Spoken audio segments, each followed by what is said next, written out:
Another way we remain accountable to the American people is reforming the way we do business.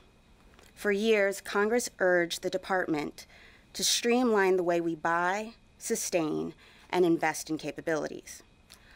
Under this administration, we are making that reform a reality.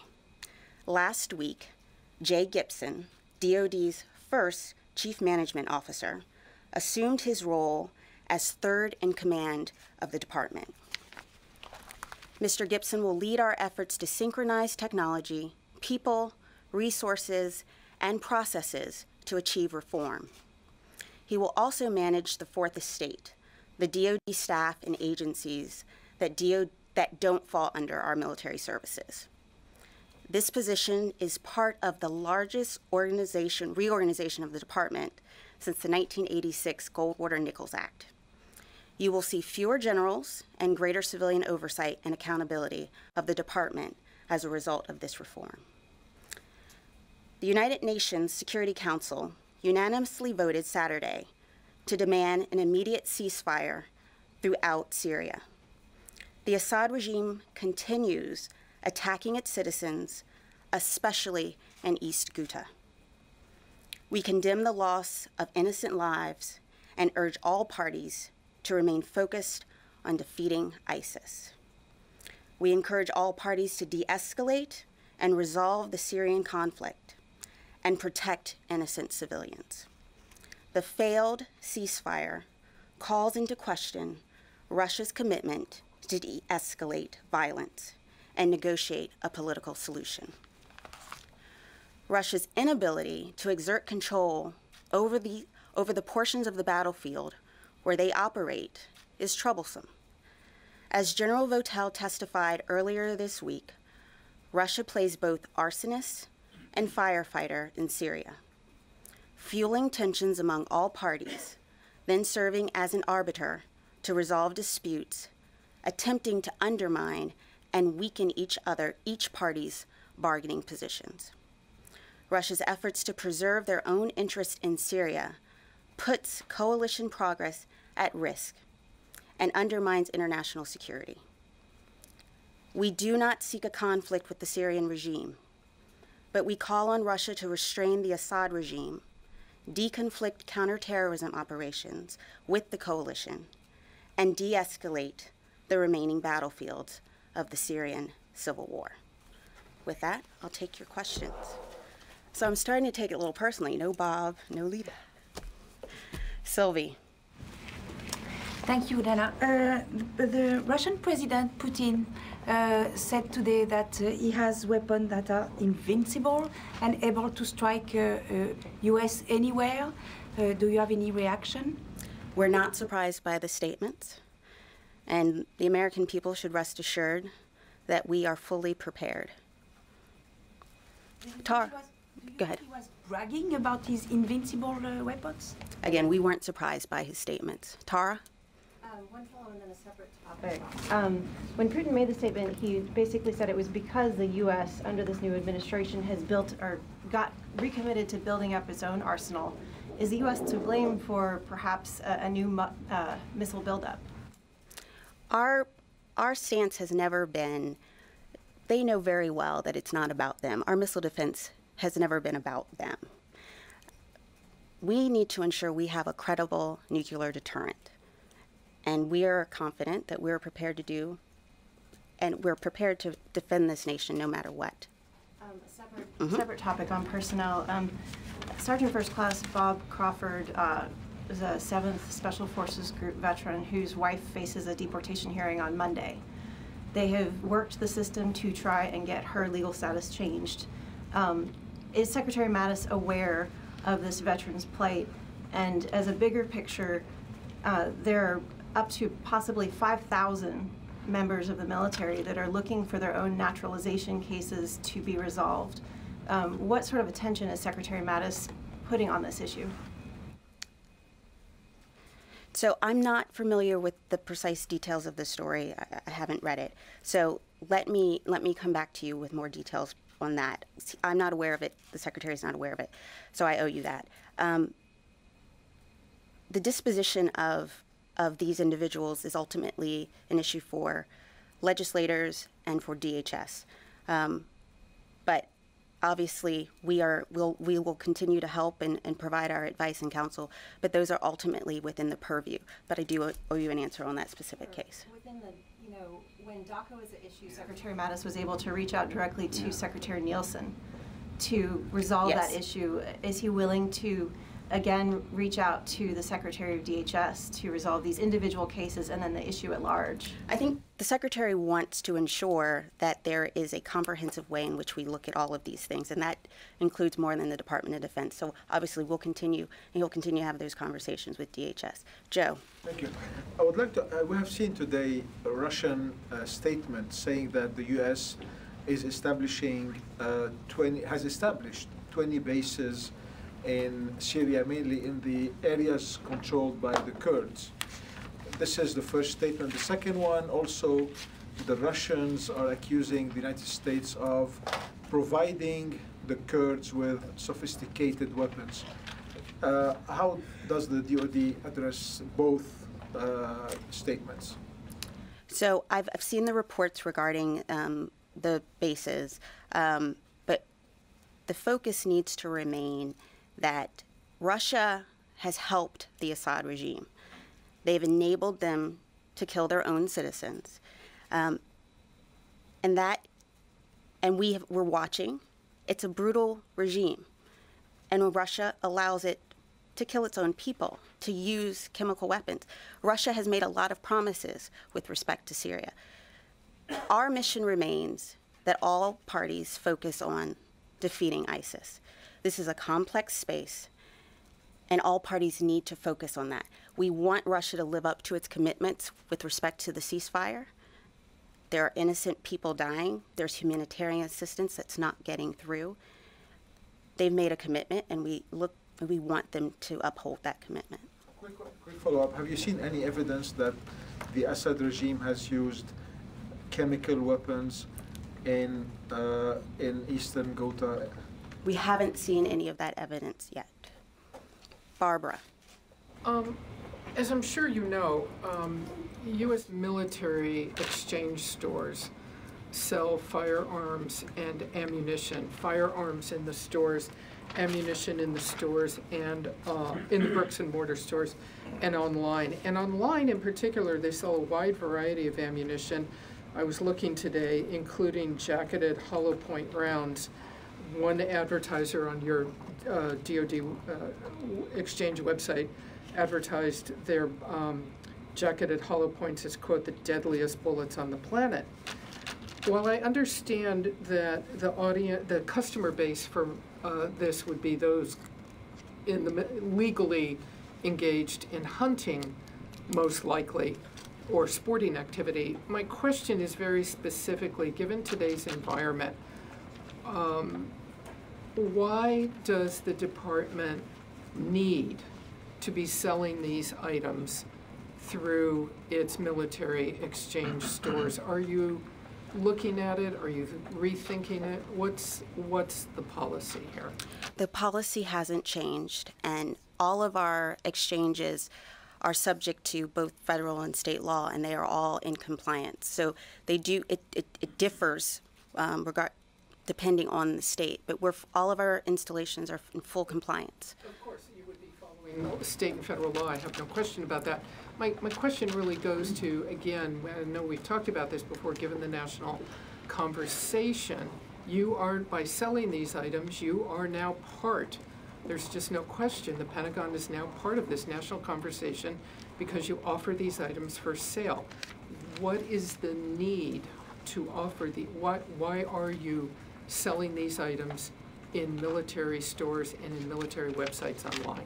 Again, our military is a part of our larger community and states and citizenry. Currently, we're in compliance with state law and with federal law. With respect to the conversation, it's a national conversation, and it's one that has to happen between our lawmakers and the president, as well as citizens at large about the future of gun control. Are you now, though, part of it by, are you not part of it now by selling these items through your stores? Are you now? Is there any question that the U.S. military is not part of this national conversation since you sell these items. And can I just also follow up on DACA because I was confused about something? Sure.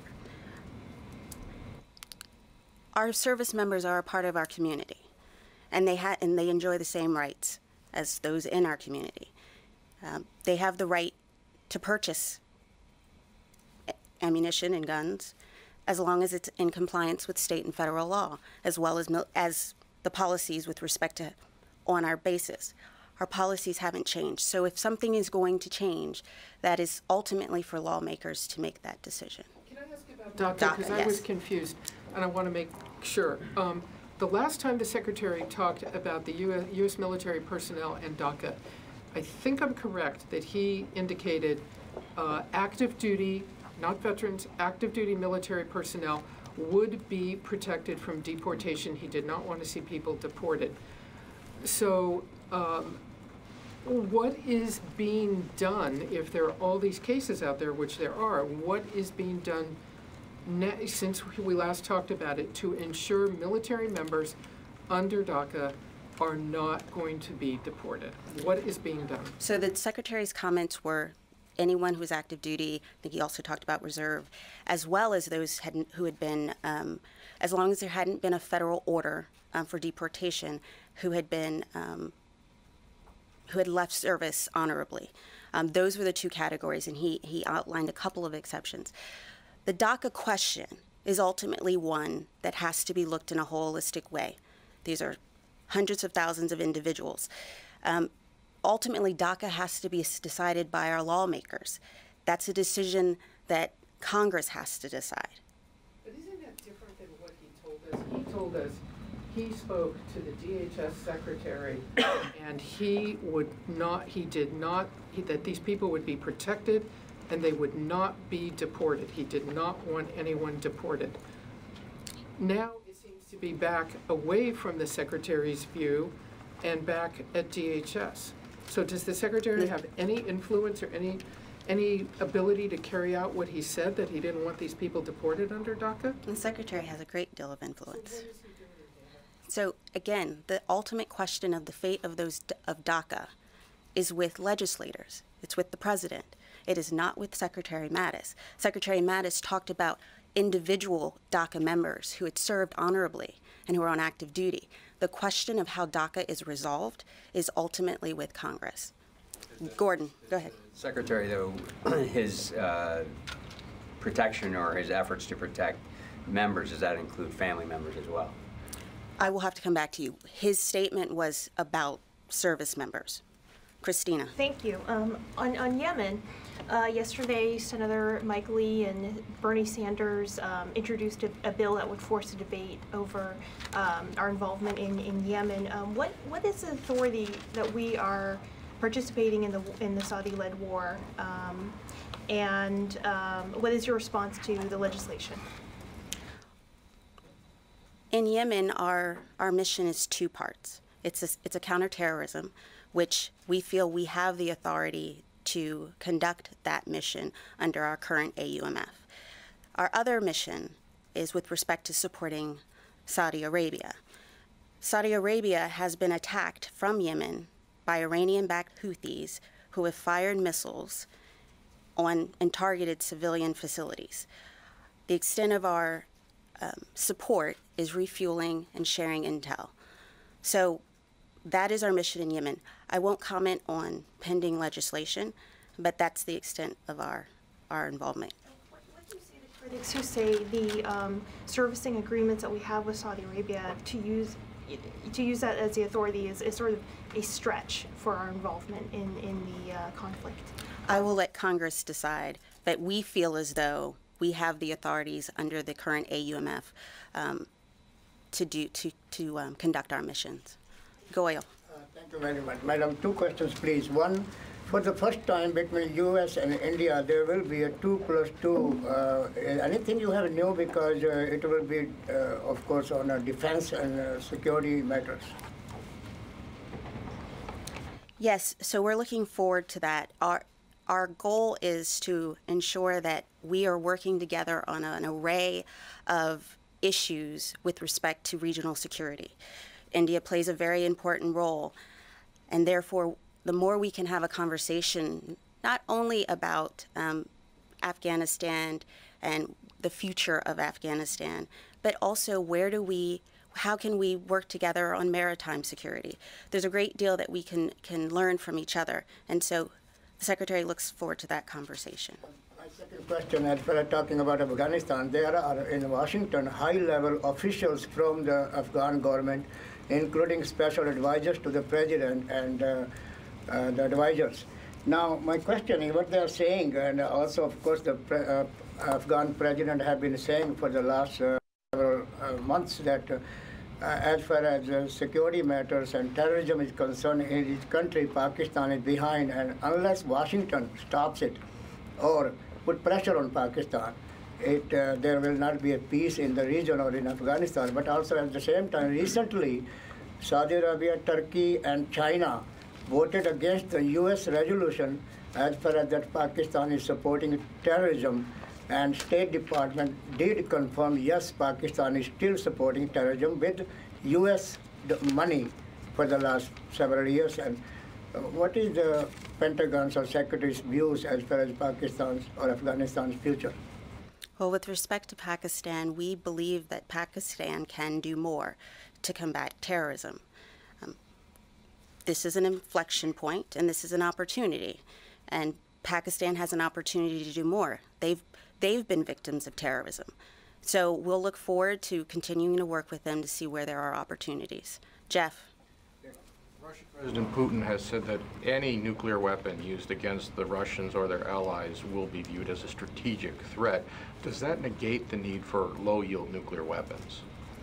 The need for, in the NPR, when we lay out the need for low-yield nuclear weapons, is because of many of the things Russia has done. It isn't in compliance with INF.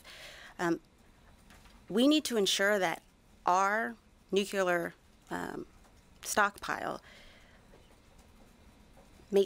stays a credible nuclear deterrent. That's the key. And that goes hand in hand with nonproliferation and arms control regime. But it's important that we've been watching Russia for a long time. We're not surprised. And so we will, and we are prepared. Follow up? Sure, yeah. If possible, if it needs to be taken, if the Russians are saying it doesn't matter if it's a tactical nuclear weapon, a battlefield nuclear weapon, if it's in low kilotons, if it blows up on Russian soil or a Russian ally, they are going to end the world. Why have low-yield nuclear weapons? Well, remember that this is not about defense. This is about deterrence when we're talking about that. And moreover, it's about more than Russia, right? We have partners and allies. This is a deterrent capability, one that we need to ensure stays relevant. Stephanie. Thanks, Gina.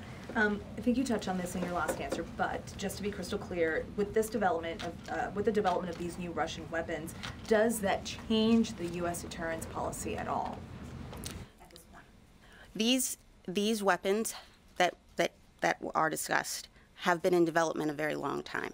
So no, our nuclear posture review takes all of this into account. And so we are planning, because our nuclear posture review is about ensuring that our strategic forces are relevant. Okay, so their existence did factor into the Absolutely. NPR. Okay, on the parade beat, so we know that the president had mentioned having this military parade on Veterans Day, but there may be a potential conflict with November 11th if President Trump is eyeing that date for a parade. Macron has invited the president and 79 other heads of state back to Paris for a summit on that date. So there seems to be a scheduling conflict. Are there any other dates being discussed for this parade at this point? Regarding any scheduling conflict, I would have to refer you to the White House regarding the president's schedule. But we are looking towards November 11th, around Veterans Day, and also possibly in conjunction with the World War I centennial celebration. So it would be a celebration not only of our currently serving service members, but as also those of the past. Thank you. Lucas. Dana, can you explain the complexities behind evacuating 200,000 American non-combatants from the Korean Peninsula should war or hostilities break out? we are always talking about what we need to do to ensure any contingency, to include how we would deal with civilians on the peninsula. This is a whole building about plans, and those plans are always being evolved, and those plans are always being assessed. So I'm not going to get into those particular conversations, but rest assured, everyone in this building is very dedicated to ensuring that our citizens are safe. And is the Pentagon confident that you could evacuate all the Americans on the peninsula right now? We are very confident in our ability to safeguard American lives on the peninsula. And one about the Russian weapons. Are you confident the U.S. can defend against a Russian hypersonic or nuclear-powered cruise missile attack? I'm very confident about our ability for anything that may come our way. And are these weapons operational, or are they just being tested by Russia? We're prepared, and we're ready. Right here in the middle. Thanks, Dana. Two follow-ups. One to Barbara's question about the weapons on bases. I understand that members of the U.S. military are U.S. citizens and entitled to all their rights. I got that. But the military does have discretion as to what it sells on base and what's available. There are other laws. Non-military people can do things that those in the military are not permitted to do. I'm just wondering, to Barbara's point, Barbara's point is she's over there now. Is it possible for the military? I understand it's a discussion, as you said a couple times, with Congress and the lawmakers. But is it possible for the military itself to conduct a discussion, a conversation, as it would do, let's review what we're going to order for our PXs in 2019. We're going to have Slurpees, we're going to have this and that, but we're not going to sell ammunition. I mean, is it possible for them to have, the military to have that kind of discussion? I'm not trying to be a smartass. I'm just trying to isolate what the military can do on this issue. Certainly, it's possible for our military to have a discussion about what is carried, what is done. Commanders can determine those things. Most of the people on military bases, for the most part, who carry weapons are law enforcement. So, of course, there's flexibility for that commander to decide, but with respect to an overarching DoD policy or the future of gun control, our policies have not changed. Second follow-up. Okay. Okay. One more follow-up. The first statement you said about the Russian missiles and a missile defense system, you said they know very well it's not about them. In other words, our missile defense system. They, meaning the Russians, know very well it's not about them. Yes, the Russians know it's not about them. Who is it about? Our missile defense, in large part, has to do with rogue nations. So I have two more. Jani. Thank you, Dana. On South Korea, Moon Jae-in, special advisor to the South Korean President Moon, said that 2 days ago at the podium in Washington, D.C., he said that the U.S. troops would have to leave Korea, South Korea, if President Moon asked the U.S. troops to leave South Korea. How did you respond on his comment? I haven't seen his comments, but our presence on the Korean Peninsula is at the invitation of South Korea. We are alliance partners, and the decisions that we make with regards to our posture and our future have to be alliance ones that we make between Washington and Seoul. But you don't have anything about the withdrawal of U.S. troops from South Korea? Again, our troops are there, and we are hosted by the South Korean people and the South Korean government. Right here in the middle. Hi, Julio, Rosas, Independent Journal Review. 2 questions, if I may. So recently, Secretary Mattis met with the Montenegro Minister of Defense this past week. Was there any discussion between the two about how to prevent an attack similar to one on our embassy that happened, I think, 2 weeks ago or a week and a half ago? And if there was a discussion, if you could say what steps will be taken to safeguard both American and Montenegro facilities. There weren't any specific discussions about that attack, and that as that was an embassy, I would refer you to the State Department with respect to force protection issues. I'll take one more, Lieutenant Colonel. I know, right here. First, a follow-up on India. You spoke about increased cooperation between India and US on maritime security. Can you be more specific about it? Which areas do you in particular are looking into? I can come back to you with more details. The agenda is still being laid out, but that's one of the issues that we definitely want to work with the Indian Navy much more closely and see what we can do, particularly with respect to the lines between 5th Fleet and 7th Fleet. So I can get you more details, but maritime security is on the agenda. And on Afghanistan, you know, Taliban has offered for peace talks. There has been positive reaction from both the Afghan government and Pakistan. What is Pentagon's view on this? Do you think this situation is right now to have peace talks between all the three partners? Our goal is to help the Afghan security forces become capable enough to ensure that the violence ends. The Taliban has to abandon terror. It has to abandon violence, and it has to support the Afghan constitution. Then they have to come to the table, and that is ultimately for the people of Afghanistan to come to an ultimate political resolution.